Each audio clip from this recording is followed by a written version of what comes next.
I was born in Baltimore. I went to school in Howard County. Between Baltimore and Howard County, pretty much my childhood. Ended up graduating from a private school in Howard County. Going between the two, like going between my mom and my dad's house pretty much, like the city, like it's the city, you know what I'm saying? Like I definitely got my hustle from Baltimore City, you know what I'm saying? I definitely obviously have a tongue from Baltimore City, but Howard County helped me with diversity. I feel like I could get in a room with anybody and you know, chop it up because it's such a diverse place, like, you know, and it's actually it's purposely made that way as a melting pot.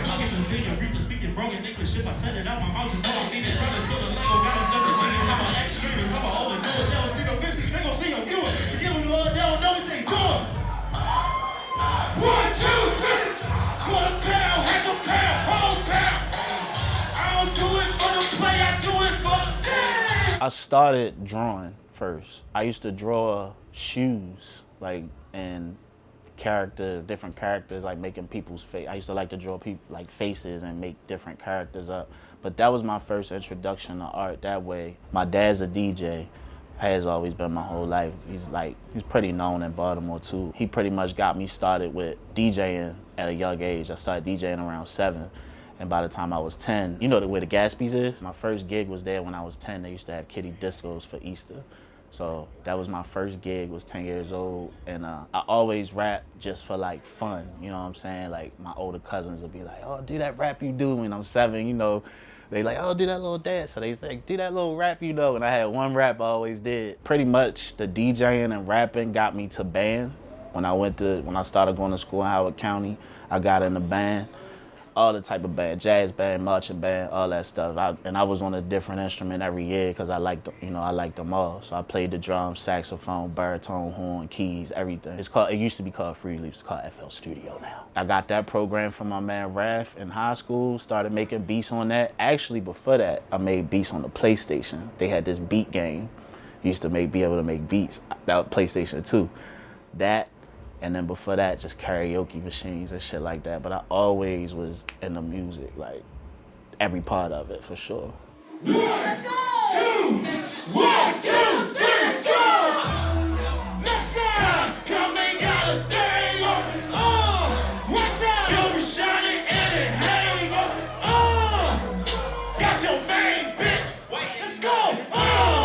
That's why he's full. Let's go! Don't grass out, 20 bloods to the face, won't pass out. Got a hold on me, but I won't tap up before I back out. Nigga, I'll black up. I don't even see him.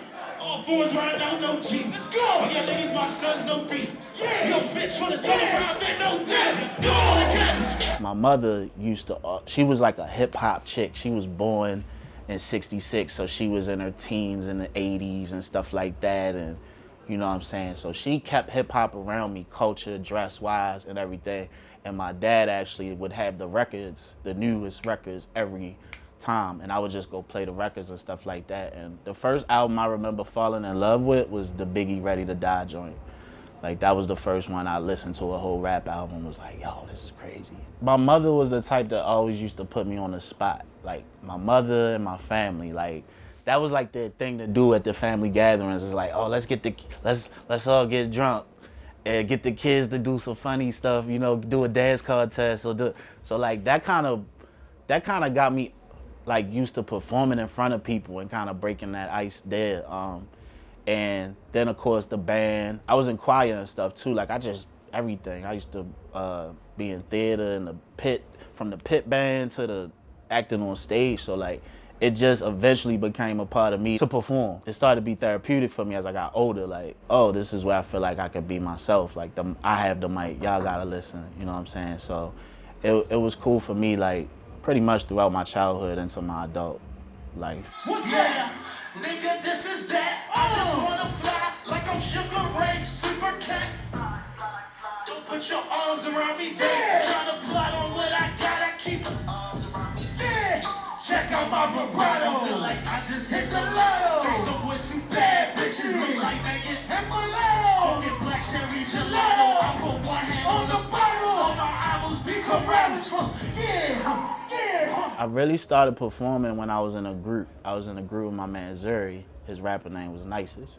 So we used to go by Tay and Nices, and we started kind of performing a little bit in high school, like, you know, around the way. But our first like show was probably during like my freshman year of college. I've always kind of been like a collaborative type dude. Like even when I'd had my own things going on, I'd still be in like a group or be behind something.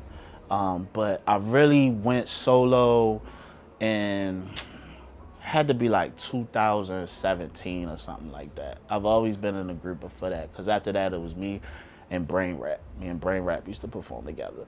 And then we had another guy we added, then we had Dope Music Village. So from Dope Music Village, that's when we kind of all separated, and I started going from there. Once my son was born in 2017, that's when it was like Nature Boi on his own, you know what I'm saying, like doing his thing. And it was definitely a different experience, kind of like always being the guy behind other people pushing them, and then kind of stepping out there and being like, okay, well, I'm doing my thing.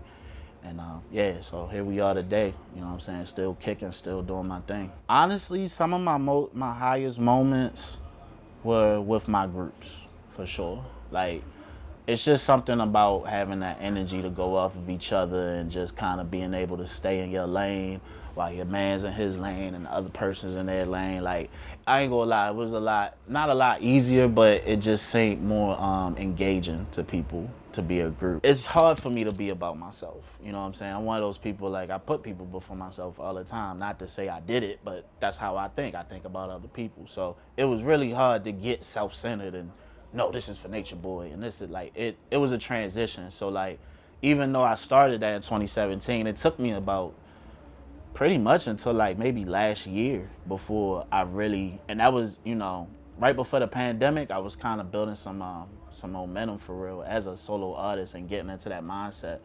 But then pandemic shut us down, and I was kind of like, all right, whatever, you know.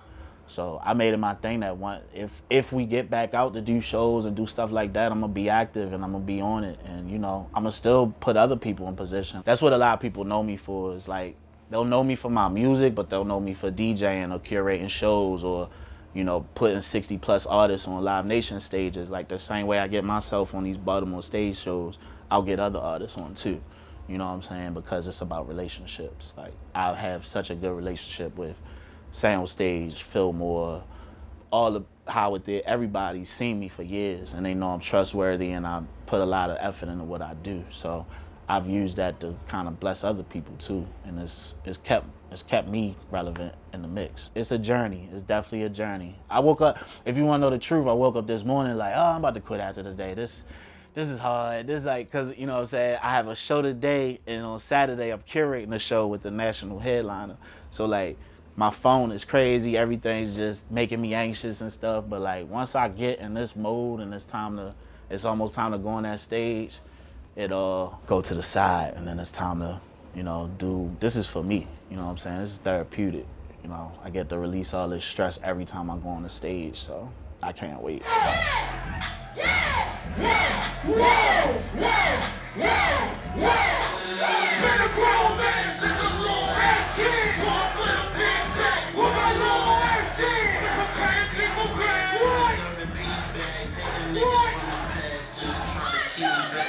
The lesson for me today, because I had a rough day, and I had the day beat on me, and just, it had me thinking different ways, is like, you know, you gotta follow through, you know what I'm saying? Like, it's not supposed to be easy. It's not, if it was easy, it would be nothing. It wouldn't matter like that, you know what I'm saying? And that's not with everything, but like, something you really want, it's gonna be hard, and there's gonna be things that throw you off and stuff like that. And I guess my advice to people is like, just be about your follow through, because you never know what's over that hurdle, what's over that wall in front of you. Like, just be patient with yourself. Allow yourself to have human feelings. Artists don't like to be humans a lot. Be human, accept your feelings and what you're going through, but be patient with yourself, and know that, you know, follow through is probably the best thing that we all got. You know, we don't know what's on that other side. It's just hypothetical until we get there.